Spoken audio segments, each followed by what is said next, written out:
నమస్కారం. Health file కార్యక్రమానికి స్వాగతం. ఈరోజు మన హెల్త్ ఫైల్లో మనం డిస్కస్ చేసే టాపిక్ ప్యాన్క్రియాస్. మీ అందరికీ తెలుసు అంటే డైజెస్టివ్ సిస్టంలో మనకి మెయిన్గా అంటే ప్యాన్క్రియాస్ గ్లాండ్స్ జ్యూసెస్ ఏవైతే ఫామ్ అవుతుందో దాంతో మన డైజెస్టివ్ సిస్టమ్ అంటే మనం తిన్న ఆహారాన్ని డైజెస్ట్ చేయడానికి ఉపయోగపడుతుంది. అండ్ లీవర్ అంటే మనకి రెండు ఉంటాయి డైజెస్టివ్ సిస్టంలో, లీవర్ ఒక ప్రాముఖ్యత అండ్ ప్యాన్క్రియాస్. సో ఈరోజు మనం డిస్కస్ చేసే టాపిక్ ప్యాన్క్రియాస్ గురించి. అంటే ప్యాన్క్రియాస్ ఇంపార్టెన్స్ ఏంటి, దానికి వచ్చే వ్యాధులు ఏంటో ఇవన్నీ అడిగి తెలుసుకుందాం. సో ఈరోజు మనం national institute of gastroenterology and liver disease so మనతో పాటు ఉన్నారు డాక్టర్ రాఘవేంద్రరావు గారు. He is the director for national institute of gastroenterology and liver disease. నమస్కారం డాక్టర్ గారు. నమస్కారం డాక్టర్ గారు. అసలు మన అందరికీ తెలుసు మన ప్యాన్క్రియాస్ డైజెస్టివ్ సిస్టంలో ఒక పార్ట్ అంటే ఒక మేజర్ రోల్ ఉంటుంది. యాక్చువల్గా దాని ఇంపార్టెన్స్ ఏంటి? మనకి జీర్ణ వ్యవస్థకి అనుబంధంగా ఉండి మనం తిన్న ఆహారాన్ని జీర్ణం చేసే అవయవాలు రెండు, ఒకటి ప్యాన్క్రియాస్, రెండోది లివర్. ముఖ్యంగా ప్యాన్క్రియాస్ నుంచి వచ్చేటువంటి అన్ని జ్యూసెస్ కూడా, ఎంజైమ్స్ కూడా మనం తిన్న ఆహారంలో ఉన్నటువంటి అన్ని పదార్థాలు, కార్బోహైడ్రేట్స్ కానివ్వండి, ప్రోటీన్స్ కానివ్వండి, కొవ్వు పదార్థాలు కానివ్వండి, వీటిలన్నింటినీ కూడా డైజెస్ట్ చేసేటువంటి ప్రముఖ పాత్రను పోషిస్తాయి. ఒక విధంగా చెప్పాలంటే ప్యాన్క్రియాస్ గ్లాండ్ జ్యూసెస్ లేకపోతే కనుక తిన్న ఆహారం జీర్ణం కాదు. అదేవిధంగా ఆహారంలో ఒకసారి జీర్ణమైన తర్వాత ఆహారం నుంచి వచ్చేటువంటి గ్లూకోజ్ ఏదైతే ఉంటుందో ఇది మనకి శరీరంలో ముఖ్యమైన ఎనర్జీ సోర్సు. శరీరంలో ఏ అవయవం పనిచేయాలన్నా, ఏ కణం పనిచేయాలన్నా అని గ్లూకోజ్ అనేది రిక్వైర్మెంట్ ఉంటుంది. సో ఈ గ్లూకోజ్ స్థాయిని శరీరంలో మెయింటైన్ చేయడంలో కూడా ప్రముఖ పాత్ర ప్యాన్క్రియాస్ గ్లాండ్ పోషిస్తుంటుంది. సో ఈ విధంగా ప్యాన్క్రియాస్లో ఒకవైపేమో జీర్ణం చేసేటువంటి పాత్ర, దాన్ని ఎక్సోక్రైన్ ప్యాన్క్రియాస్ అంటారు. రెండోది శరీరంలో ఉండేటువంటి, రక్తంలో ఉండేటువంటి గ్లూకోజ్ స్థాయిని నిర్ధారించేటువంటి హార్మోన్ ప్రక్రియను కూడా పోషించే ఎండోక్రైన్ విభాగం కూడా దాని లోపల ప్యాన్క్రియాస్లో ఉంటుంది. ఓకే, ఈ ప్యాన్క్రియాస్లో వచ్చే డిసీజ్ ఏంటి? ప్యాన్క్రియాస్లో అనేక రకాల సమస్యలు రావచ్చు. వీటిల్ని మనము స్థూలంగా చూసుకున్నట్టయితే 3 కేటగిరీస్ కింద మనం జనరల్గా పరిగణిస్తూ ఉంటాము. ఒకటి ప్యాన్క్రియాస్లో వచ్చేటువంటి వాపు, దీన్ని అక్యూట్ ప్యాన్క్రియాటైటిస్ అంటాం. రెండోది ప్యాన్క్రియాస్ లోపల రాళ్లు చేరుతాయి. ఒక్కొక్కసారి ప్యాన్క్రియాస్ డక్ట్లో కానీ, ప్యాన్క్రియాస్ గ్లాండ్లో కానీ స్టోన్స్ ఫామ్ కావడము, ప్యాన్క్రియాస్ యొక్క ఫంక్షన్ బాగా తగ్గిపోవడము, దీన్ని మనము క్రానిక్ ప్యాన్క్రియాటైటిస్ అంటాం. మూడోది శరీరంలో మిగిలిన భాగాల్లో వచ్చినట్టే ప్యాన్క్రియాస్లో కూడా క్యాన్సర్స్ వచ్చే రిస్క్ కూడా ఉంటుంది. So pancreatic cancer. సో ఓవరాల్గా acute pancreatitis, chronic pancreatitis, pancreatic cancer, ఈ 3 రకాలుగా మనం ప్యాన్క్రియాస్లో వచ్చే సమస్యల్ని చూస్తూ ఉంటాం. అంటే అక్యూట్ ప్యాన్క్రియాటైటిస్ అంటే ఏంటి, ఎందుకు వస్తుంది, దాని లక్షణాలు ఎలా ఉంటాయి? అక్యూట్ ప్యాన్క్రియాటైటిస్ అంటే ప్యాన్క్రియాస్ గ్లాండ్ ఏదైతే ఉంటుందో దాంట్లో ఉన్నట్టుండి వాపు రావడం, విపరీతమైన వాపు. దీంట్లో ఏమవుతుందంటే సాధారణంగా మనకి గాల్ బ్లాడర్లో స్టోన్స్ ఉన్నప్పుడు కానీ, లేకపోతే విపరీతంగా ఆల్కహాల్ బింజ్ డ్రింకింగ్ అంటాం. అంటే ఓవర్ నైట్ కూర్చొని తాగేస్తుంటారు. విపరీతమైన ఆల్కహాల్ ఎక్కువ మోతాదులో తీసుకోవడం మూలంగా దాని డైరెక్ట్ ఎఫెక్ట్ ప్యాన్క్రియాస్ పైన పడ్డము, దాని మూలంగా ప్యాన్క్రియాస్ గ్లాండ్ డ్యామేజ్ అయ్యి దాని లోపల ఏవైతే జ్యూసెస్ ఉంటాయో ప్యాన్క్రియాటిక్ జ్యూసెస్, అవేంటంటే అవి నార్మల్ మన జీర్ణ ప్రక్రియలో ఇంటెస్టైన్లోకి వచ్చి మనం తిన్న ఆహారంలో ఉండే పదార్థాలని జీర్ణం చేయడానికి ఉపయోగపడే జ్యూసెస్సే ఈ అక్యూట్ ప్యాన్క్రియాటైటిస్ వచ్చినప్పుడు అవి శరీరంలో మిగిలిన భాగాల్లోకి స్ప్రెడ్ కావడం మొదలు పెడతాయి. అంటే instead of coming in to the intestines అవి శరీరంలో మిగిలిన భాగాల్లోకి స్ప్రెడ్ అవుతూ ఉంటాయి. దీని మూలంగా ఏమవుతుందంటే అవి మన బాడీలో ఉన్నటువంటి బాడీ పార్ట్స్నే అవి డైజెస్ట్ చేయడం మొదలు పెడతాయి, తినేయడం మొదలు పెడతాయి. సో దీన్నే మనం అక్యూట్ ప్యాన్క్రియాటైటిస్ అంటాం. సాధారణంగా ఇది గాల్ బ్లాడర్లో స్టోన్స్ కానీ, లేకపోతే ఆల్కహాల్ మితిమీరి తీసుకోవడం మూలంగా కానీ, కొన్ని అరుదైన సందర్భాల్లో కొన్ని రకాల మందులు, పర్టికులర్గా స్టీరాయిడ్ లాంటి మందులు కానీ, అధిక కొలెస్ట్రాల్ ఉండడం మూలంగా కానీ, కాల్షియం మెటబాలిజంలో అబ్నార్మాలిటీస్ కానివ్వండి, లేకపోతే కొన్ని రకాల వైరల్ ఇన్ఫెక్షన్స్ కానివ్వండి, ఈ విధమైన అనేక రకాల కారణాలతో కూడా అరుదైన సందర్భాల్లో ఈ అక్యూట్ ప్యాన్క్రియాటైటిస్ అనేది రావచ్చు. ఎప్పుడైతే అక్యూట్ ప్యాన్క్రియాటైటిస్ వస్తుందో ఒక విధంగా చెప్పాలంటే శరీరంలో మరే ఇతర ఇబ్బందులో కూడా రానంత తీవ్రమైన నొప్పి పేషెంట్ అనుభవిస్తాడు. కడుపులో పైభాగంలో తీవ్రమైన నొప్పి రావడము, ఆ నొప్పి వెన్నుపూసలోకి చొచ్చుకుపోతున్నట్టు ఒక అనుభూతి కలగడము, తీవ్రమైన నొప్పి, అగనైజింగ్ పెయిన్ అంటారు దీన్ని. ఈ విధమైన నొప్పితో పాటుగా మనకి రోగ తీవ్రతని బట్టి కొన్ని సందర్భాల్లో శ్వాసకు సంబంధించిన ఇబ్బందులు రావడము, బ్రీతింగ్ డిఫికల్టీ కావడము, మూత్రం ఆగిపోవడము, కడుపులో ఉబ్బరం రావడము, పసిరికలు ఏర్పడము, తీవ్రమైన చలితో కూడిన జ్వరం రావడము, ఈ విధమైన ఇబ్బందులు కూడా రోగ తీవ్రతని బట్టి మనం చూస్తూ ఉంటాం. ముఖ్యంగా ప్యాన్క్రియాస్ ప్రాబ్లము, అక్యూట్ ప్యాన్క్రియాటైటిస్ వచ్చినప్పుడు తీవ్రమైన నొప్పితో మన దగ్గరికి పేషెంట్స్ వస్తూ ఉంటారు. ఎట్లా డయాగ్నోస్ చేస్తారు? ప్యాన్క్రియాస్లో మనము డయాగ్నోసిస్లో రెండు ఇంపార్టెన్స్ ఇవ్వాలి, రెండు విధాలుగా మనం దాన్ని ఇంపార్టెన్స్ ఇవ్వాల్సి ఉంటుంది. ఒకటి ఏంటంటే అఫ్కోర్స్ అక్యూట్ ప్యాన్క్రియాటైటిస్ ఉందా లేదా దానికి సంబంధించి కొన్ని పరీక్షలు చేస్తాం. అంటే సీరం అమ్యలేజ్ అని, సీరం లైపేజ్ అని సింపుల్ బ్లడ్ టెస్ట్లు ఇవి. కడుపులో నొప్పి వచ్చిన ఏ పేషెంట్కైనా సరే ఈ రక్త పరీక్ష కనుక చేస్తే వెంటనే మనం అది అక్యూట్ ప్యాన్క్రియాటైటిస్కి సంబంధించిన నొప్పే కాదా అనేది నిర్ధారణ చేయడానికి వీలవుతుంది. అవసరాన్ని బట్టి మనం ఫర్దర్గా అల్ట్రాసౌండ్ స్కాన్ కానివ్వండి, ఎంఆర్ఐ స్కాన్ కానివ్వండి, సిటీ స్కాన్ కానీ ఇట్లాంటి అనేక రకాల పరీక్షలు రోగ నిర్ధారణకి చేస్తాం. అయితే ఇందులో ఇంపార్టెన్స్ ఏంటి అంటే రోగ నిర్ధారణతో పాటుగా ఆ ప్యాన్క్రియాటైటిస్లో వాపు ఫర్దర్గా పురోగతి చెందుతుందా లేదా అది చాలా ఇంపార్టెంట్. ఇప్పుడు మనము వేరే సందర్భాల్లో కడుపులో మిగిలిన భాగాల్లో కూడా మనం అనేక సందర్భాల్లో వాపు చూస్తూ ఉంటాం. ఇవన్నీ ఏంటంటే most of the times one step self limiting ఉంటాయి. మిగిలిన భాగాల్లో వచ్చేటువంటి ఈ వాపులు ఏవైతే ఉంటాయో, ఇన్ఫ్లమేషన్స్ ఏవైతే ఉంటాయో, అది అపెండిక్స్ ప్రాబ్లం కానివ్వండి, ఇంకోటి కానివ్వండి, మరొకటి కానివ్వండి, గాల్ బ్లాడర్లో ప్రాబ్లం కానివ్వండి, ఇవన్నీ కూడా వాపులు most of the times self limiting or one time event ఉంటాయి. బట్ ప్యాన్క్రియాస్లో ఒక ప్రత్యేకత ఏంటంటే అక్యూట్ ప్యాన్క్రియాటైటిస్ వచ్చినప్పుడు ఈ వాపు అనేది అది వచ్చినప్పటికీ అది ప్రోగ్రెస్ అవుతూ ఉంటుంది. వచ్చే 5-6 రోజుల్లో అది ఫర్దర్గా ప్రోగ్రెస్ అయ్యి మితిమీరి అది వాపు వచ్చే అవకాశం కూడా ఉంటుంది. సో అది గుర్తించడం చాలా ఇంపార్టెంట్. ఎందుకంటే పేషెంట్ యొక్క రికవరీ అనేది ఈ అక్యూట్ ప్యాన్క్రియాటైటిస్ పురోగతి చెందుతోందా లేదా అనే దానిపైన ఆధారపడి ఉంటుంది. సో ఇది వచ్చే 4-5 రోజుల్లో, 5-6 రోజుల్లో ఇది ఫర్దర్గా పురోగతి చెందుతుందా లేకపోతే తగ్గుముఖం పడుతుందా అనేది గుర్తించడానికి కూడా మనకి కొన్ని రకాల పరీక్షలు ఉంటాయి. దానికి ఒక స్కోరింగ్ సిస్టమ్ ఉంటుంది, దానికి కొన్ని రకాల పరీక్షలు, అది కాల్షియం టెస్ట్ కానివ్వండి, ఎల్డిహెచ్ టెస్ట్ కానివ్వండి, ఈ సిటీ స్కాన్ కానివ్వండి, ఇటువంటి అనేక రకాల పరీక్షల ద్వారా ఈ ప్యాన్క్రియాస్ యొక్క తీవ్రతని గుర్తించడానికి, దాని పురోగతి గుర్తించడానికి మనకు అవకాశం ఉంటుంది. సో ఇది ఒక ప్రత్యేకత. మనకి సైన్స్లో కూడా ఈ అక్యూట్ ప్యాన్క్రియాటైటిస్లో పురోగతిని గుర్తించడం అనేది ఒక మ్యాథమెటికల్ ఈవెంట్. అది దాన్ని మనం గుర్తించడం అనేది చాలా ఇంపార్టెంట్ ఈవెంట్ అనమాట. అది ఇది ఎక్కువ ఎవరిలో కనిపిస్తుందని, అంటే ఆడవాళ్ళు లేదా మగవాళ్ళు, పిల్లలు అలా ప్రత్యేకంగా మనము స్పెసిఫిక్గా ఇది ఈ విధమైన ఇబ్బంది 30 నుంచి 50 సంవత్సరాల ఏజ్లో సాధారణంగా చూస్తుంటాం. మగవాళ్లలో కొంతవరకు ఎక్కువగానే చెప్పవచ్చు. ముఖ్యంగా ఆల్కహాల్ అధికంగా తీసుకునే వాళ్ళలో ఈ యొక్క సమస్య అనేది ఎక్కువగా కనిపిస్తూ ఉంటుంది. పర్టికులర్గా సివియారిటీ ప్రోగ్రెస్ అయ్యే రిస్క్ అనేది మనము వయసు మీరుతున్న కొద్దీ ఎక్కువగా చూస్తూ ఉంటాం. ఎందువల్లంటే ఆల్రెడీ వయసు మీరిన పేషెంట్స్లో ఈ యొక్క బాడీ సిస్టమ్స్ అనేవి ఆల్రెడీ కొంచెం వీక్గా ఉంటాయి. దానిపైన ఎప్పుడైతే సివియర్ ప్యాన్క్రియాటైటిస్ వస్తుందో అవి ఫర్దర్గా ఇబ్బంది పడి తీవ్రమైన మల్టీ ఆర్గాన్ ఫెయిల్యూర్ వచ్చే రిస్క్ అనేది మనము ఏజ్ 50+ పేషెంట్స్లో, 60 ఆ ఏజ్లో ఉన్న వాళ్ళలో ఈ మల్టీ ఆర్గాన్ ఫెయిల్యూర్ రిస్క్ అనేది ఎక్కువగా ఉంటుంది. సో ఇటువంటి సందర్భాల్లో ఏంటంటే మనము వాళ్ళకి ఫర్దర్గా ఈ ట్రీట్మెంట్ బాడీ సిస్టమ్స్ని సపోర్ట్ చేయడంతో పాటుగా ఆ యొక్క కుళ్ళిపోయిన భాగం ఏదైతే ఉంటుందో, ప్యాన్క్రియాస్ జ్యూసెస్ మూలంగా బాడీలో ఏదైతే కుళ్ళిపోయిన భాగం ఉంటుందో, పర్టికులర్గా ప్యాన్క్రియాస్ చుట్టుపక్కల ఉండేటువంటి భాగాలు ఏవైతే ఉంటాయో వాటిల్ని కూడా మనం ఆపరేషన్స్ ద్వారా కూడా కొన్నిసార్లు తొలగించాల్సిన అవసరం ఉంటుంది.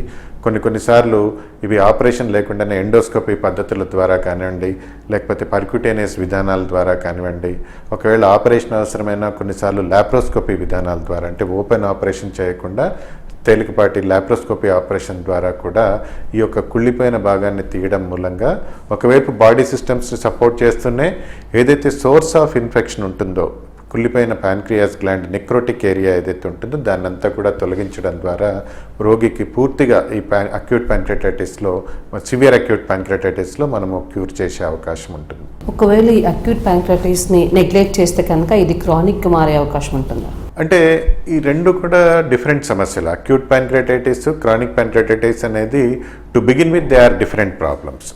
అక్యూట్ ప్యాన్క్రియాటైటిస్ క్రానిక్ ప్యాన్క్రియాటైటిస్కి దారి తీస్తుందంటే కొన్ని అరుదైన సందర్భాల్లో ఏమవుతుందంటే అక్యూట్ ప్యాన్క్రియాటైటిస్ మూలంగా ఏర్పడే కొన్ని రకాల గొట్టాల్లో పర్టికులర్గా ప్యాన్క్రియాస్ గొట్టాల్లో అది బ్లాక్స్ ఏర్పడడం మూలంగా అది క్రానిక్ ప్యాన్క్రియాటైటిస్కి దారి తీసే అవకాశం ఉంటుంది. బట్ ఇన్ జనరల్ ఏంటంటే అక్యూట్ ప్యాన్క్రియాటైటిస్ అనేది సెపరేట్ ఇబ్బంది, క్రానిక్ ప్యాన్క్రియాటైటిస్ అనేది దాని న్యాచురల్ హిస్టరీనే డిఫరెంట్గా ఉంటుంది.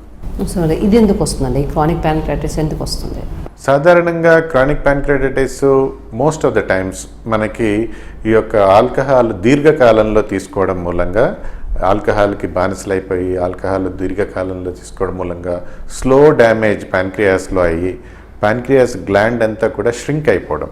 బేసికల్గా క్రానిక్ ప్యాన్క్రియాటైటిస్లో ఏమవుతుందంటే ప్యాన్క్రియాస్ గ్లాండ్ ష్రింక్ అవుతుంది. వెరాజ్ మన అక్యూట్ ప్యాన్క్రియాటైటిస్లోనూ ప్యాన్క్రియాస్ గ్లాండ్లో ఉన్నటువంటి వాపు వస్తుంది. క్రానిక్ ప్యాన్క్రియాటైటిస్లో ఏమవుతుందంటే ప్యాన్క్రియాస్ గ్లాండ్ ఏదైతే ఉంటుందో అదంతా కూడా సన్నబడిపోతుంది. దాంతోపాటుగా ప్యాన్క్రియాస్ జ్యూసెస్ అన్నీ కూడా గట్టిగా అయిపోయి అవి ప్యాన్క్రియాస్ గొట్టంలో ప్యాన్క్రియాస్ డక్ట్లో రాళ్లలాగా ఏర్పడి ఆ డక్ట్ని బ్లాక్ చేయడం మొదలుపెడతాయి. సో ఎప్పుడైతే ప్యాన్క్రియాస్ డక్ట్ బ్లాక్ అవుతుందో ఈ జ్యూసెస్ అనేవి మనకి ప్యాన్క్రియాస్ జ్యూసెస్ ఉత్పత్తి తగ్గిపోతుంది. ఆ ఉత్పత్తి అయినటువంటి జ్యూసెస్ కూడా ప్యాన్క్రియాస్ గొట్టం బ్లాక్ అయి ఉండడం మూలంగా మనకి ఇంటెస్టైన్లోకి చేరవు. దాని మూలంగా డైజెస్టివ్ ప్రాసెస్ అనేది బాగా ఎఫెక్ట్ అవుతుంది. ఇంకా మెడిసిన్స్ ఎక్కువ వాడినా కూడా వచ్చే అవకాశాలు ఉంటాయండి? ఇన్ జనరల్ అక్యూట్ ప్యాన్క్రియాటైటిస్లో ఆ యొక్క ఇబ్బంది ఉంటుంది. మనకి స్టీరాయిడ్స్ కానీ కొన్ని రకాల సైకోట్రోపిక్ మెడికేషన్స్ కానివ్వండి, వీటిల్ని వాడడం మూలంగా అక్యూట్ ప్యాన్క్రియాటైటిస్ వచ్చే ఇబ్బంది ఉంటుంది. క్రానిక్ ప్యాన్క్రియాటైటిస్కి జనరల్గా ఆల్కహాల్ ఆరు జన్యుపరమైన ఇబ్బందులే ఎక్కువగా కారణాలు ఉంటాయి. ఓకే, దీన్ని ఎలా డయాగ్నోస్ చేస్తారు? క్రానిక్ ప్యాన్క్రియాటైటిస్లో ఇది కూడా మళ్ళా ముఖ్యమైన లక్షణం కడుపులో నొప్పి. ఈ యొక్క ఒక విధంగా చెప్పాలంటే ఈ క్రానిక్ ప్యాన్క్రియాటైటిస్తో బాధపడే పేషెంట్స్లో వాళ్ళ యొక్క లైఫ్ స్టైల్ అంతా కూడా నొప్పిని కంట్రోల్ చేయడానికే సరిపోతూ ఉంటుంది. వాళ్ళు పొద్దున్న లేచిన దగ్గర నుంచి వాళ్ళకి ఆ నొప్పి మూలంగా పడే ఇబ్బందిని ఎట్లా అధిగమించాలి అనే దానిపైనే వాళ్ళ మనసంతా కూడా నిమగ్నమై ఉంటుంది. పిల్లలు స్కూళ్ళకి వెళ్ళలేరు, పెద్దవాళ్ళు అయితే పనులకు వెళ్ళలేరు. వాళ్ళ జీవన సరళంతా కూడా నొప్పిని కంట్రోల్ చేసుకోవడంలోనే సరిపోతుంది. అంత తీవ్రంగా ఉంటుంది నొప్పి. క్రానిక్ ప్యాన్క్రియాటైటిస్ యొక్క తీవ్రత పెరుగుతున్న కొద్దీ నొప్పి యొక్క ఫ్రీక్వెన్సీ కానివ్వండి, దాని యొక్క తీవ్రత కానివ్వండి, అది తరచూ రావడం కానివ్వండి, ఇవన్నీ కూడా ఎక్కువగా ఉంటాయి. కడుపులో పైభాగంలో నొప్పి అనేది ఇది క్రానిక్ ప్యాన్క్రియాటైటిస్కి ఒక ముఖ్య లక్షణంగా చెప్పుకోవచ్చు. అదేవిధంగా ఆహారం జీర్ణం కాకపోవడం మూలంగా, దాంట్లో వచ్చేటువంటి ఆహార పోషక పదార్థాలు శరీరానికి అందకపోవడం మూలంగా శరీరం బాగా సన్నబడిపోవడము, బక్కచిక్కిపోవడము, ప్రోటీన్ లాస్ కావడము, అదేవిధంగా మల విసర్జనలో తిన్న ఆహారంలో ఉన్నటువంటి పదార్థాలు తిన్నట్టుగానే వెళ్ళిపోవడం. ముఖ్యంగా ఆయిల్, మన శరీరంలో ఆయిల్ డైజెస్ట్ కావాలి అంటే, తిన్న ఆహారంలో ఆయిల్ డైజెస్ట్ కావాలంటే స్పెసిఫిక్గా ప్యాన్క్రియాస్ జ్యూసులు పనిచేయాల్సిందే. ప్యాన్క్రియాస్ పనిచేయకపోతే తిన్న ఆహారంలో ఆయిల్ అనేది డైజెస్ట్ కాదు. సో ఆయిల్ అనేది చమురు విరోచనాలు అవుతూ ఉంటాయి. వీళ్ళలో తిన్నట్టుగా మనకి శరీరంలోంచి ఆ మల విసర్జన ద్వారా వెళ్ళిపోతూ ఉంటుంది. సో తీవ్రమైన నొప్పి, బరువు తగ్గిపోవడము, చమురు విరోచనాలు కావడము, రోగ తీవ్రత పెరిగిన కొద్దీ వామిటింగ్స్ కావడము, రక్తపు వాంతులు కావడము, జాండీస్ రావడము, ఇటువంటి తీవ్రమైన లక్షణాలను కూడా మనం ఈ క్రానిక్ ప్యాన్క్రియాటైటిస్లో చూస్తుంటాం. మనిషికి లక్షణాలు మారుతాయా, లేకపోతే అందరికి ఒకటే లక్షణాలు ఉంటాయా? తప్పకుండా. అది యొక్క క్రానిక్ ప్యాన్క్రియాటైటిస్ యొక్క తీవ్రతని బట్టి చాలా సందర్భాల్లో నొప్పి మెయిన్గా ఫస్ట్ ఇనిషియల్ స్టేజెస్లో నొప్పి అనేది మొదలవుతుంది. ఎప్పుడైతే రోగ తీవ్రత ముదురుతుందో, దాన్ని బాగా నెగ్లెక్ట్ చేసేస్తారో, దాని మూలంగా వచ్చేటువంటి తీవ్రమైన పరిణామాలు ఫర్దర్గా జాండీస్ రావడము, లేకపోతే బరువు తగ్గిపోవడము, రక్తపు వాంతులు కావడం, ఇటువంటి తీవ్రమైన ఇబ్బందులు కూడా కొందరు పేషెంట్స్లో వస్తుంటాయి. సో రోగ తీవ్రతని బట్టి పేషెంట్ టు పేషెంట్ ఈ రోగ లక్షణాలు అనేది తప్పకుండా మారుతూ ఉంటాయి. ఈ క్రానిక్ ప్యాన్క్రియాటైటిస్కి ట్రీట్మెంట్ ఎలా ఉంటుంది? క్రానిక్ ప్యాన్క్రియాటైటిస్లో ఏంటంటే నేను ఇంత మునుపుగా చెప్పినట్టు వీళ్ళకి నొప్పి తగ్గించడం అనేది ముఖ్యమైన ఇంపార్టెంట్ ట్రీట్మెంట్. నొప్పిని తగ్గించగలిగితే చాలామందిలో వాళ్ళ యొక్క క్వాలిటీ ఆఫ్ లైఫ్ అనేది చాలా మారిపోతుంది. వాళ్ళకి మళ్ళీ తిరిగి పనులు చేసుకోగలరు, పిల్లలు స్టడీస్ పైన కాన్సన్ట్రేట్ చేయగలరు. సో ఈ విధంగా ఆహారం ఇంప్రూవ్ అవుతుంది, ఇంటేక్ ఇంప్రూవ్ అవుతుంది. ఎప్పుడైతే నొప్పి ఉంటుందో వాళ్ళలో ఈ పనులన్నీ ఆగిపోతాయి. సో నొప్పిని కంట్రోల్ చేయగలిగితే మనం క్రానిక్ ప్యాన్క్రియాటైటిస్కి ట్రీట్మెంట్ చేసినట్టే. సో చాలా ఎర్లీ స్టేజ్లో క్రానిక్ ప్యాన్క్రియాటైటిస్ ఉంటే, తీవ్రత ఎక్కువగా లేకపోతే మనము ట్యాబ్లెట్స్ ద్వారా కానీ, కొన్నిసార్లు అవసరాన్ని బట్టి ఇంజెక్షన్స్ ద్వారా కానీ, కొన్ని రకాల మందులు ఇవ్వడం ద్వారా, పెయిన్ మెడికేషన్ ఇవ్వడం ద్వారా మనం ఈ యొక్క రోగ తీవ్రతని, పెయిన్ ఇంటెన్సిటీని మనం తగ్గించడానికి, కంట్రోల్ చేయడానికి అవకాశం ఉంటుంది. ఎప్పుడైతే క్రానిక్ ప్యాన్క్రియాటిస్ తీవ్రత బాగా పెరిగిపోతుందో, పర్టికులర్గా ప్యాన్క్రియాస్ గొట్టంలో రాళ్ళు ఏర్పడి అవి బ్లాక్ చేయడం మొదలు పెడతాయో, అటువంటి సందర్భాల్లో ఆ అడ్డంకులు ఏవైతే ఉంటాయో అవి స్ట్రిక్చర్స్ కానివ్వండి, స్టోన్స్ కానివ్వండి, స్ట్రిక్చర్స్ అంటే పూడికలు, ప్యాన్క్రియాస్ డక్ట్ లోపల వచ్చేటువంటి పూడికలు, వీటిల్ని మనం పూర్తిగా తొలగించడానికి కొన్నిసార్లు కొన్ని రకాల స్పెషలైజ్డ్ ఎండోస్కోపీ పద్ధతులు మనం వినియోగిస్తాం. ఈఆర్సిపి అని, లేకపోతే లిథోట్రిప్సీ అని, ఇటువంటి పద్ధతుల్ని ఉపయోగించడం ద్వారా ఆ బ్లాక్ని కనుక తొలగించగలిగితే, ప్యాన్క్రియాస్ డక్ట్లో ఏర్పడినటువంటి బ్లాక్ని తొలగించగలిగితే కొంతవరకు పెయిన్ తగ్గడము, డైజెషన్ ఇంప్రూవ్ కావడము జరుగుతుంది. కొన్ని సందర్భాల్లో ఏమవుతుందంటే ఈ యొక్క ఎండోస్కోపీ పద్ధతులు పనిచేయవు. అంటే రోగ తీవ్రత బాగా పెరిగినప్పుడు రాళ్ళు, పెద్ద పెద్ద రాళ్ళు ఏర్పడతాయి. మొన్న ఈ మధ్య ఒక ఆపరేషన్ చేశాను ఈ యొక్క ప్యాన్క్రియాస్ స్టోన్స్కి. అది ఆల్మోస్ట్ 4 సెంటీమీటర్ స్టోన్, అంటే ఒక 1 మిల్లీమీటర్ 2 మిల్లీమీటర్ స్టోన్ ఫామ్ కావడమే చాలా ఎక్కువ. అట్లాంటిది 40 మిల్లీమీటర్ల రాయి మనము ప్యాన్క్రియాస్ గొట్టంలో కూడా చూస్తూ ఉంటాం. అటువంటి రాళ్ళు కూడా మనం తీయాల్సి వస్తుంది. అవి మనకి ఎండోస్కోపీ పద్ధతుల ద్వారా వీలు కాకపోవచ్చు. సో అటువంటప్పుడు మనం ఏం చేస్తామంటే ఆపరేషన్ విధానాలని అవలంబిస్తాం. సామాన్యంగా క్రానిక్ ప్యాన్క్రియాటిస్లో చేసే ఆపరేషన్ని ఎల్పిజే ఆపరేషన్ అంటారు. ఈ యొక్క ఆపరేషన్ కూడా కొన్ని సౌకర్యాలు ఉన్న దగ్గర మనం కొన్ని స్పెసిఫిక్ కండిషన్స్లో మనం లాప్రోస్కోపీ పద్ధతుల ద్వారా కూడా చేస్తూ ఉంటాం. మనము తేలికపాటి చిన్నపాటి హోల్స్ పెట్టి దాని ద్వారా ఈ యొక్క ఎల్పిజే ఆపరేషన్ కూడా చేయడానికి వీలవుతుంది.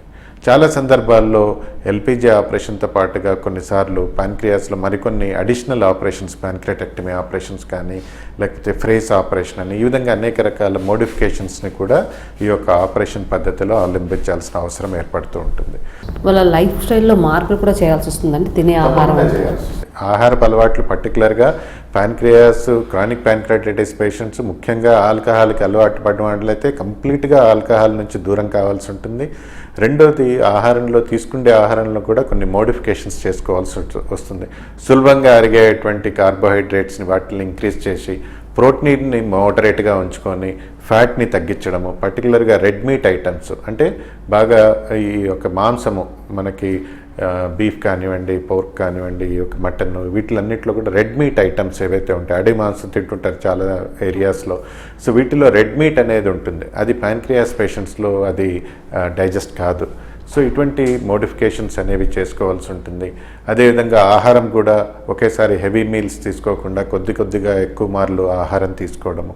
సో ఈ విధమైన ఆహారపు అలవాట్లలో మార్పులు చేర్పులు చేసుకొని సరైన జీవనశైలిని పాటించి ఆల్కహాల్కి దూరంగా ఉంటే ఆపరేషన్ తర్వాత చాలామంది పేషెంట్స్లో మనం లాంగ్ టర్మ్ రిలీఫ్ ఇవ్వడానికి, వాళ్ళ యొక్క క్వాలిటీ ఆఫ్ లైఫ్ ఏదైతే ఉంటుందో దాన్ని మెరుగైన క్వాలిటీ ఆఫ్ లైఫ్ ఇవ్వడానికి వీలవుతుంది. ఓకే, దీంట్లో క్యాన్సర్ అంటే ప్యాంక్రియాటిస్లో క్యాన్సర్ కూడా వస్తుంది. ప్యాంక్రియాస్లో క్యాన్సరు మనకి శరీరంలో ఇతర భాగాల్లో వచ్చినట్టే క్యాన్సర్ ప్రిడిస్పోజిషన్ అనేది ఎవరికైనా ఉంటుంది. ఇవాళ రేపు ఉన్నటువంటి ఎన్విరాన్మెంటల్ ఫ్యాక్టర్స్ కానివ్వండి, లేదంటే కొన్ని రకాల జన్యుపరమైన కారణాల మూలంగా కానివ్వండి, ఈ యొక్క పర్టికులర్గా ఈ క్రానిక్ ప్యాంక్రియాటిస్ ఉన్న పేషెంట్స్లో అది కొన్ని over a period of time అది ప్యాంక్రియాటిక్ క్యాన్సర్గా రూపాంతరం చెందేటువంటి రిస్క్ కానివ్వండి, పర్టికులర్గా స్మోకింగ్కి అలవాటు అయిన వాళ్ళలో ఈ యొక్క రిస్క్ అనేది డెఫినెట్గా ఎక్కువగా ఉంటుంది. సో ఈ ప్యాంక్రియాటిక్ క్యాన్సర్లో ఒక ప్రత్యేకత ఏంటి అంటే, శరీరంలో మోస్ట్ ఆఫ్ ద టైమ్స్ ఎక్కడైనా సరే క్యాన్సర్ అనేది ఒక గడ్డలాగా వస్తుంది, solid tumour most of the times. But ప్యాన్క్రియాస్లోకి వచ్చేప్పటికీ అది విభిన్న రూపాల్లో మనం క్యాన్సర్ని చూస్తూ ఉంటాం. అది గడ్డ రూపంలో ఉండవచ్చు, నీటి బుగ్గ రూపంలో, సిస్టిక్ నియోప్లాజమ్స్ అంటారు, నీటి బుగ్గ రూపంలో ఉండవచ్చు, చిన్న చిన్న కణజాలాల రూపంలో ఉండొచ్చు, న్యూరో ఎండోక్రైన్ ట్యూమర్స్ అంటాం. సో ఈ విధంగా భిన్న రూపాల్లో, భిన్న రూపురేఖల్లో మనం ప్యాన్క్రియాటిక్ క్యాన్సర్ని చూస్తుంటాం. ఇదొక ప్రత్యేకతగా మనం ప్యాన్క్రియాస్ గ్లాండ్లో చెప్పుకోవచ్చు. ఎలా తెలుస్తుందండి మనకంటే, ఎలా గుర్తించవచ్చు అదని? ఇది చాలా ఇంపార్టెంట్. ఎందుకంటే మనకి ఇప్పటికీ కూడా భారతదేశంలో మేము చదువుకుంటున్న రోజుల్లో అట్లే ఉండింది పరిస్థితి. అన్ఫార్చునేట్లీ ఇప్పటికీ కూడా దురదృష్టం ఏంటంటే ప్యాన్క్రియాటిక్ క్యాన్సర్స్ పర్టికులర్గా మనకి చాలా అడ్వాన్స్ స్టేజ్ వచ్చేంత వరకు కూడా డయాగ్నోసిస్ కావట్లేదు ఇంకా కూడా. ఇది ప్యాన్క్రియాటిక్ క్యాన్సర్ని డయాగ్నోస్ చేయాలి అంటే మనం దానిపైన దృష్టి చాలా పెట్టడం అనేది యాజ్ ఎ సొసైటీ మనం దానిపైన దృష్టి పెట్టడం చాలా ఇంపార్టెంట్. ఈ సర్వేలెన్స్ కానివ్వండి, లేకపోతే స్క్రీనింగ్ పరీక్షలు కానీ చేయడం ద్వారా, పర్టికులర్గా మనము ఫోకస్డ్ అల్ట్రాసౌండ్ కనుక చేయగలిగితే చాలా సందర్భాల్లో ప్యాన్క్రియాస్లో ఉన్నటువంటి అనేక రకాల సమస్యల్ని, అది ప్యాన్క్రియాటిక్ క్యాన్సర్ అనే కాదు, క్రానిక్ ప్యాన్క్రియాటైటిస్ కానివ్వండి, వీటిలన్నింటినీ కూడా మనం గుర్తించడానికి అవకాశం ఉంటుంది. ఓకే, ఈ ప్యాన్క్రియాటైటిస్ క్యాన్సర్ ట్రీట్మెంట్ ఎలా ఉంటుంది సార్? అంటే సర్జరీ ఒకటే మార్గమా? చాలా సందర్భాల్లో సర్జరీ అనేది ఒకటే మార్గంగా చెప్పుకోవచ్చు. ఇన్ఫ్యాక్ట్ ప్యాన్క్రియాస్ క్యాన్సరే కాదు, కడుపులో ఎక్కడ క్యాన్సర్ వచ్చినా కానీ, అది స్టమక్ క్యాన్సర్ కానివ్వండి, ఇంటెస్టైన్ క్యాన్సర్ కానివ్వండి, లివర్ క్యాన్సర్ కానివ్వండి, ప్యాన్క్రియాస్ క్యాన్సర్ కానివ్వండి, వీటిలన్నిటిలో కూడా ఏంటంటే ఎప్పుడైనా క్యాన్సర్ ఎఫెక్టెడ్ భాగాన్ని రాడికల్ ఆపరేషన్ చేసి దాన్ని పూర్తిగా తొలగిస్తేనే క్యూర్ ఎక్స్పెక్ట్ చేయవచ్చు. Prevention is better than cure అంటారు. సో ఇవన్నీ రాకుండా వాళ్ళు ఎలాంటి జాగ్రత్తలు తీసుకుంటే బాగుంటుంది? తప్పకుండా మనకి ఎన్ని పార్ట్లో జాగ్రత్తలు తీసుకోవడం అనేది ఇంపార్టెంట్. సరైన జీవన సరళి, ఆహారపు అలవాట్లు, ఇవన్నీ అందరూ చెప్పేవే. అది గుండె ప్రాబ్లం కానివ్వండి, కడుపు ప్రాబ్లం కానీ, ఏదైనా కానీ మన లైఫ్ స్టైల్ బాగుండాలి, ఆహారపు అలవాట్లు బాగుండాలి అనేది చెప్పాల్సిందే. పర్టికులర్గా మనకి ఈ ప్యాన్క్రియాస్ ప్రాబ్లమ్స్, లివర్ ప్రాబ్లమ్స్కి వచ్చేప్పటికీ ఆల్కహాల్ అనేది ఒక మహమ్మారిగా చెప్పుకోవచ్చు మనం. ఆల్కహాల్కి ఎంత దూరంగా ఉంటే మనకి లివర్ యొక్క ఆరోగ్యం కానీ, ప్యాన్క్రియాస్ ఆరోగ్యం కానీ అంత మెరుగ్గా ఉంటుంది. సో ఆల్కహాల్కి బానిసలైన వాళ్ళు ఆల్కహాల్కి దూరంగా ఉండండి. స్మోకింగ్ అనేది డైరెక్ట్గా ప్యాన్క్రియాస్ పైన ఎఫెక్ట్ చూపెట్టకపోయినప్పటికీ కూడా దాని ద్వారా కొన్నిసార్లు ప్యాన్క్రియాటిక్ క్యాన్సర్ రిస్క్ అనేది పెరిగే అవకాశం ఉంటుంది. సో స్మోకింగ్కి కూడా దూరంగా ఉండడం అనేది చాలా మంచిది. ఇన్ జనరల్ మనకి మాంసాహారం తినే వాళ్ళలో అయితే రెడ్ మీట్ ఎంత తక్కువగా తీసుకుంటే, అది కోలన్ ప్రాబ్లమ్స్ కానివ్వండి, ప్యాన్క్రియాస్ ప్రాబ్లమ్స్ కానివ్వండి, లివర్ ప్రాబ్లమ్స్ కానివ్వండి, అన్నిటికీ కూడా రెడ్ మీట్ మూలంగా ఎక్కువగా రిస్క్ ఉంటుంది. కాబట్టి అది రెడ్ మీట్ ఐటమ్స్ని, ఎర్ర మాంసాన్ని మనము తగ్గించడం అనేది చాలా ఇంపార్టెంట్. అది బెటర్ లేట్ దాన్ ఎవర్. ఎప్పుడైనా సరే ఏజ్ ముందరి నుంచి కూడా ఈ జాగ్రత్తలు తీసుకుంటూ ఉండడం అనేది, సరైన జీవన సరళి, రెగ్యులర్గా ఎక్సర్సైజ్ చేసుకోవడము, వెయిట్ కంట్రోల్లో పెట్టుకోవడము, సరైన ఆహారం, సమతుల్యమైన ఆహారం, పోషకాహారాన్ని తీసుకోవడము, ఈ దురలవాట్లకి దూరంగా ఉండడం, ఇవన్నీ కూడా ఎప్పుడు ఎంత తొందరగా మనం జీవితంలో స్టార్ట్ చేస్తే మన మిగిలిన జీవితం అంత మెరుగ్గా ఉంటుంది. ఓకే అండి, డే బై డే టెక్నాలజీ మారుతూనే ఉంటుంది. సో లేటెస్ట్ టెక్నాలజీ త్రూగా ఈ క్యాన్సర్స్ కానివ్వండి, లేకపోతే క్రానిక్ ప్యాన్క్రియాటైటిస్ కానివ్వండి, ఇవన్నీ ట్రీట్మెంట్కి లేటెస్ట్ టెక్నాలజీ ఏమైనా వచ్చిందా? తప్పకుండా. మేము ఒకప్పుడు చదివేటప్పుడు 15-20 సంవత్సరాల క్రితము ప్యాన్క్రియాస్ గ్లాండ్ని ముట్టుకోవాలంటేనే పెద్ద పెద్ద ప్రొఫెసర్లు కూడా భయపడేవాళ్ళు. అంటే ప్యాన్క్రియాస్ ప్రాబ్లం వచ్చింది అంటే ఇంకా దాన్ని అక్కడితో వదిలేయడం. అది అక్యూట్ ప్యాన్క్రియాటైటిస్ కానివ్వండి, క్రానిక్ ప్యాన్క్రియాటైటిస్ కానివ్వండి, అసలు ప్యాన్క్రియాటిక్ క్యాన్సర్ అయితే దాన్ని అసలు ముట్టుకునే అవకాశమే లేదు. పెద్ద పెద్ద సర్జికల్ ప్రొఫెసర్స్ కూడా. ఈ 15-20 సంవత్సరాల క్రితం మాట నేను చెప్పేది, 15 సంవత్సరాలు సుమారుగా. అయితే మరి ఈ 10-15 ఏళ్లలో వచ్చినటువంటి అడ్వాన్సెస్, అది మనము క్యాన్సర్ని గుర్తించడానికి ఉపయోగపడేటువంటి ఎండోస్కోపిక్ అల్ట్రాసౌండ్ లాంటి advanced technology, safe technology, advance టెక్నాలజీతో పాటు సేఫ్టీ ఇంపార్టెంట్. మనము సిటీ స్కాన్లు, ఎంఆర్ఐలు వీటితో కంపేర్ చేస్తే ఎండోస్కోపిక్ అల్ట్రాసౌండ్ అనేది చాలా సునిశ్చితమైన సెన్సిటివ్ టెస్టు, స్పెసిఫిక్ టెస్టు, అదేవిధంగా దాంతోపాటుగా చాలా సేఫ్ టెస్ట్. సో ఇట్లాంటి అడ్వాన్సెస్ అనేవి మనకి డయాగ్నోసిస్లో వచ్చినాయి. ట్రీట్మెంట్లోకి వచ్చేప్పటికీ ఎక్స్పర్టీజ్ ఇంప్రూవ్ అయింది. ఒకప్పుడు ప్యాన్క్రియాస్ని చూస్తే భయపడేటువంటి సర్జన్స్ ఇప్పుడు ప్యాన్క్రియాస్ ఆపరేషన్స్ని మనం చాలా సులువుగా, సక్సెస్ఫుల్గా చేయగలుగుతున్నాం. దీనికి మరి ప్యాన్క్రియాస్, లివరు ఇవన్నీ ఏంటంటే వీటిల్లో ముఖ్యంగా భయం ఎందుకు అంటే దాంట్లో రక్తస్రావం, బ్లీడింగ్ ఎక్కువ అయ్యే రిస్క్ ఎక్కువగా ఉంటుంది. ముఖ్యంగా ఈ ఆపరేషన్స్లో ఏంటంటే వీటి చుట్టూరా కూడా చాలా మేజర్ రక్తనాళాలు ఉంటాయి. వాటిల్ని తప్పించుకొని ఈ ఆపరేషన్స్ చేయడం అనేది అది ఒక ఇదన్నమాట టెక్నిక్. అది అందరికీ సాధ్యం కాదు. సో మరి దీన్ని సులువు చేయడానికి మనకి అనేక రకాల హీమోస్టాటిక్ టెక్నిక్స్ కానివ్వండి, మెషినరీ కానివ్వండి, ఇవన్నీ కూడా మనకి ఇవాళ రేపు అందుబాటులో ఉన్నాయి. సో ఈ విధంగా టెక్నాలజీ అనేది డెఫినెట్గా మనకి అందుబాటులోకి వచ్చిన తర్వాత ఈ ఆపరేషన్స్ అనేది చాలా సులువైనాయి. టెక్నాలజీ ఒకటి ఉంటే సరిపోదు, మళ్ళీ ఎక్స్పర్టీజ్ ఉండాలి. దాంట్లో ఆ టెక్నాలజీని సరిగ్గా వినియోగించగలిగే ఎక్స్పర్ట్ హ్యాండ్స్ ఉన్నప్పుడే ఈ ఆపరేషన్స్ సక్సెస్ అవుతాయి. ఓకే డాక్టర్ గారు, థ్యాంక్ యూ వెరీ మచ్. నమస్తే. ఓకే వియస్ విన్నారు కదండి మన డాక్టర్ గారు, డాక్టర్ రాఘవేంద్రరావు గారు. Is an director and doctor for national institute of gastroenterology and Lever disease. So అతను చెప్పిన మాటలు, ఎందుకంటే అంటే ప్యాన్క్రియాస్కు ఉన్న ప్రాముఖ్యత ఏంటి, దాంట్లో వచ్చే డిసీజ్ ఏంటి, దాన్ని అవాయిడ్ చేస్తే అంటే దాన్ని నిర్లక్ష్యం చేస్తే మనం ఎలాంటి పరిణామాలు ఎదుర్కోవాలి అండ్ అవాయిడ్ చేస్తే ఇవి డిసీజ్ రాకుండా ఉంటాయి అని చెప్పారంటే తినే ఆహారంలో మార్పులు అండ్ ఆల్కహాల్ అండ్ స్మోకింగ్ని కంప్లీట్గా అవాయిడ్ చేయాలి. సో అప్పుడు అంటే ఇంకోటి నాన్ వెజ్లో రెడ్ మీట్ ఇవన్నీ అవాయిడ్ చేసినా కూడా అంటే మనకి ప్యాన్క్రియాస్లో వచ్చే డిసీజెస్ ఏవి రాకుండా ఉంటాయని చెప్తున్నారు. And prevention is better than cure అని కూడా అంటారు. సో ఇలాంటి డిసీజ్ రాకుండా హ్యాపీగా లైఫ్ స్టైల్ని లీడ్ చేయండి, మంచి ఆహారం తినండి అండ్ ఈజీ డైజెషన్ తింటే కనుక డెఫినెట్గా మనకి ఇలాంటి డిసీజ్ రాదు. సో ఇది వాటి హెల్త్ ఫైల్. నమస్తే.